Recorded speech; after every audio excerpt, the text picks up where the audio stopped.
Hello everyone, আমরা narration আমরা practice করছিলাম, কিছু প্রশ্ন ছিল এখানে।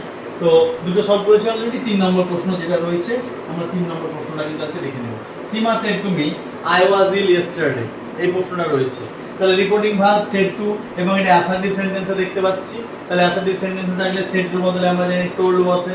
তাহলে সীমা সেড টুর বদলে লিখে দিলাম told me, comma inverted comma তুলে কি বসে, দ্যাট বসে অ্যাসার্টিভ সেন্টেন্সে।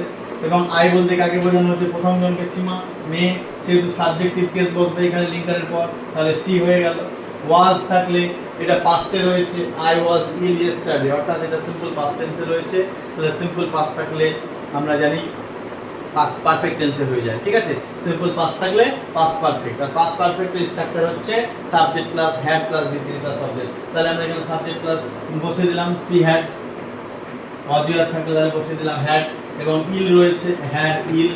আর ইয়েস্টারডে, ইয়েস্টারডে হচ্ছে আমাদের টাইম চেঞ্জ, টেন্স চেঞ্জ করলাম আমরা এটাকে, এবং তার সঙ্গে শুধু টেন্স চেঞ্জ করলে হবে না, টাইমটাও চেঞ্জ করতে হবে। তাহলে টাইম চেঞ্জ করলে কি হয়, ইয়েস্টারডে মানে গতকাল, দ্য প্রিভিয়াস ডে, তাহলে এটা চেঞ্জ করলে হবে the previous day, the previous day. অথবা আমরা এটাও লিখতে পারি দ্য ডে বিফোর, এই দুটো কিন্তু আমরা লিখতে পারি, ঠিক আছে। তাহলে ন্যারেশনটা চেঞ্জ করে হলো Seema told me that she had ill the previous day বা দ্য ডে বিফোর, ঠিক আছে। Thank you.